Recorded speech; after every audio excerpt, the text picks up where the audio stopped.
única mulher na vice-presidência da Alerj e considera isso um marco na luta pela igualdade de gênero na política. E tem sido articuladora das relações diplomáticas entre o Rio de Janeiro e a China. Minha convidada de hoje no Alerj Entrevista é a deputada Tia Ju. Deputada, muito obrigada pela sua participação aqui no Alerj Entrevista. Eu que agradeço, é sempre um prazer estar aqui com vocês. Deputada, eu queria que a senhora começasse falando justamente dessa sua trajetória na defesa da igualdade de gênero. Olha, nós sabemos que, apesar dos avanços que temos tido com relação a essa igualdade de gênero, nós estamos ainda um pouco longe disso quando se trata com relação às casas, espaços de poder, vamos dizer assim. Nos espaços de poder, nós ainda estamos com a cota muito, muito inferior. Na maioria das casas legislativas, por exemplo, nós somos cerca de 10%, algumas passam um pouquinho, 15%, enfim. Mas ainda continua muito baixo quando se trata de mais de 50% da população. Nós estamos falando de mulheres que compõem mais de 50%, um pouco mais de 50% da população. Então, essa representatividade ainda é muito pequena. Eu sempre brinco que nós, na maioria dos espaços que a gente chega, a maioria das vezes nós somos cota de 1. A gente olha assim, tem 10 homens e uma mulher. Deputada, né? Aqui na Assembleia Legislativa mesmo, né, são 70 parlamentares, temos apenas 12 mulheres. 12 mulheres, só 12 mulheres. Então, essa representatividade feminina ainda é muito pequena.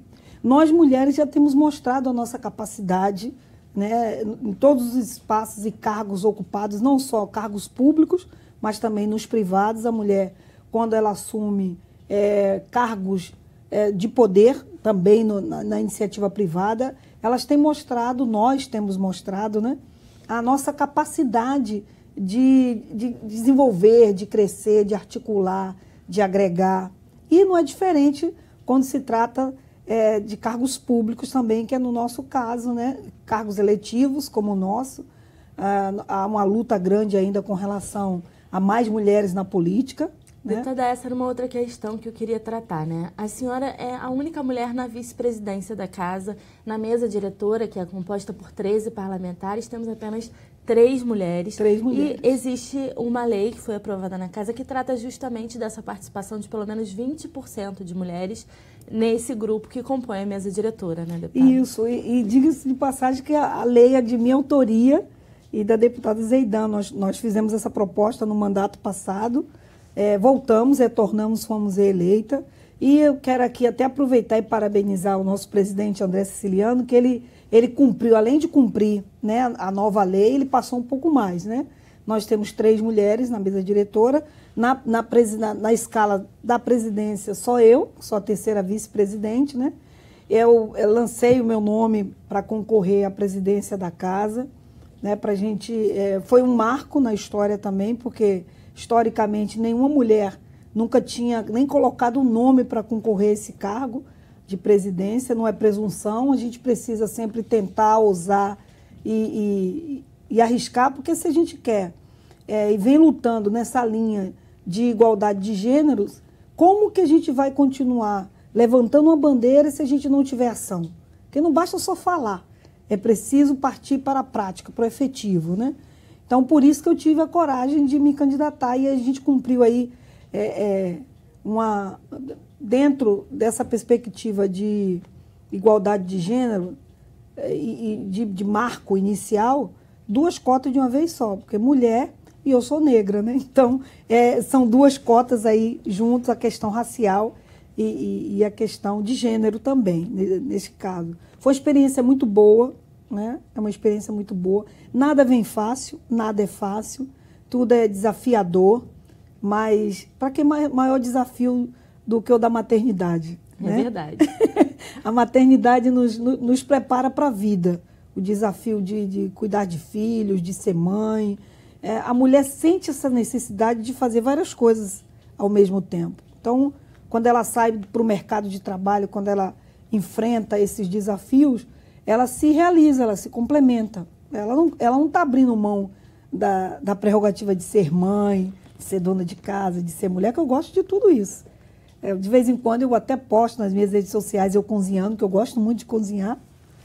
Dizem que eu cozinho muito bem, mas modesta parte também acho. E a gente vai fazendo a nossa parte como mulher, mas também dando a nossa contribuição social. Nós fazemos parte da sociedade e, como tal, a gente também pode contribuir para o desenvolvimento, o crescimento da nossa sociedade, sendo mulher, como mulher e fazendo a diferença como mulher. Deputada, ainda sobre empoderamento feminino, a senhora participou de uma reunião na ONU, né, deputada? A segunda maior evento que é realizado pela ONU, depois da Assembleia Geral das Nações Unidas, né, deputada? Isso. Tratando justamente dessa questão da igualdade, né? Exatamente, é o ONU Mulheres. Eu tive a oportunidade de ir em 2017, tive o convite, não perdi a oportunidade de ir, e também em 2019, né?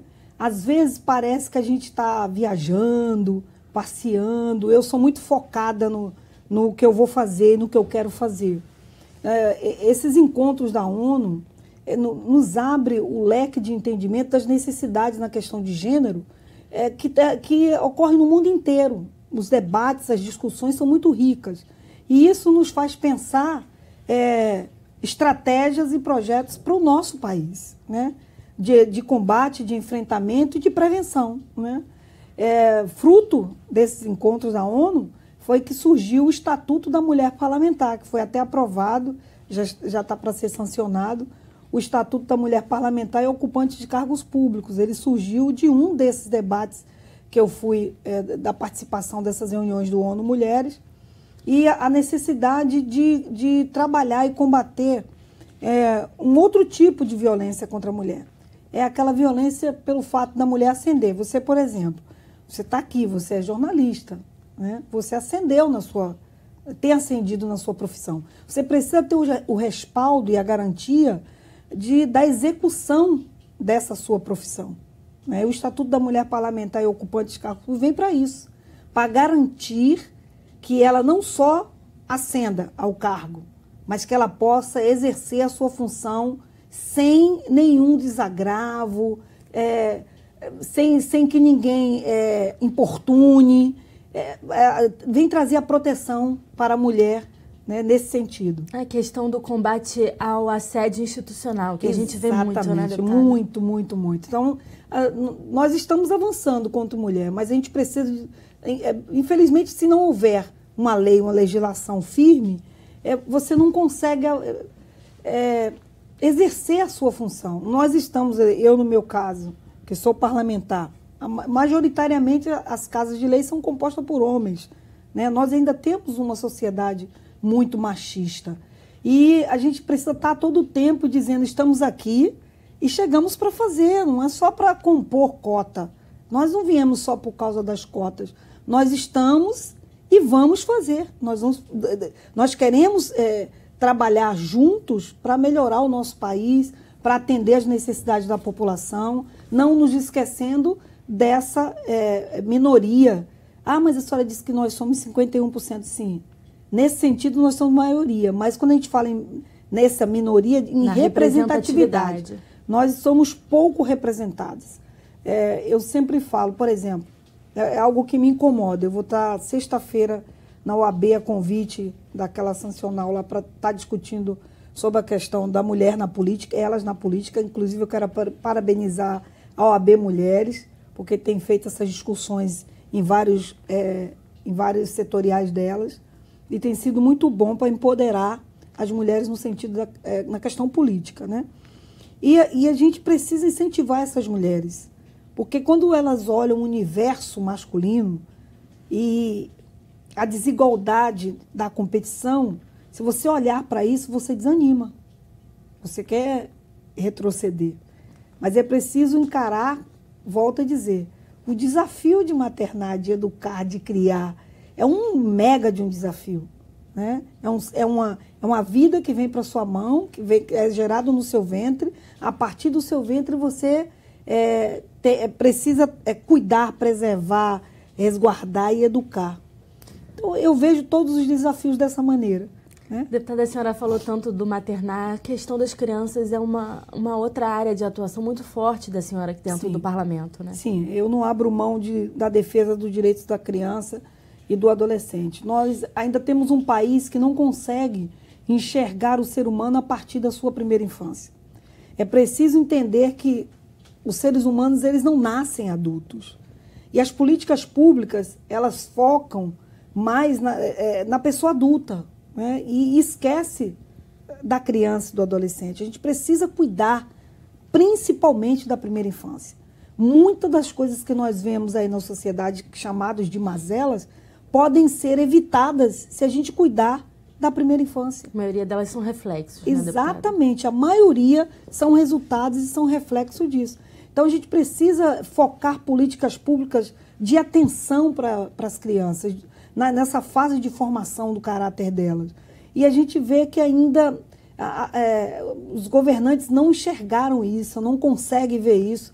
E enquanto estiver como parlamentar, a minha luta será principalmente pela questão da infância e da adolescência e da mulher, que eu não abro mão. Deputada, ainda na questão da infância, a adoção é uma outra bandeira que a senhora está sempre empunhando aqui na LERJ, né? Sim, com certeza. Nós não podemos abrir mão disso também, porque aí nós voltamos àquela questão da representatividade. Poucas são as pessoas que se lembram que existem crianças dentro de abrigos. Se você conversar com amigos, vizinhos, parentes seus, e você parar um segundo e falar assim, você sabe quantas crianças tem nessa hora aí no abrigo? Porque essas crianças estão dentro de abrigo porque elas foram abandonadas pelas suas famílias ou negligenciado por elas, né? E para a proteção delas, a justiça as coloca em abrigos ou em família acolhedora. Eu sou uma defensora árdua da família acolhedora, mais do que institucional, a questão do abrigamento, porque quando a criança vai para uma família acolhedora, ela pelo menos ela continua convivendo. Ainda tem a referência de familiar, família, né? E quando você institucionaliza uma criança, por mais carinho e atenção que aqueles cuidadores dê, aquilo ali não é uma casa, aquilo ali não é uma família, não tem referência de família, tem referência de abrigo, de acolhimento, né? Então, eu defendo muito a família acolhedora, eu quero chegar a um tempo em que a gente não tem abrigos, por duas questões, que as famílias consigam parar de abandonar os seus filhos, e se por acaso acontecer algum problema de drogadição, alguma questão, que essa criança seja acolhida numa família até que essa outra família consiga se reabilitar. O que a gente precisa é entender que a gente não pode maltratar, enclausular e abandonar duas vezes uma criança que não tem culpa porque a sua família não tem a capacidade de cuidar dela, né? A gente precisa tratar de tantas questões para proteger as nossas crianças, porque uma das questões que levam a distúrbios e problemas sociais é o abandono. Isso cientificamente já está comprovado. A falta de afeto e o abandono destrói o ser humano. Então a gente precisa cuidar das crianças e das famílias para que elas consigam cuidar dos seus filhos e que eles não sejam abrigados. Deputada, a gente ainda tem muitos assuntos, mas eu preciso fazer uma pausa rápida e no próximo bloco a gente volta a conversar sobre as relações institucionais entre o Rio de Janeiro e a China. É só um minutinho, não sai daí que a gente já volta.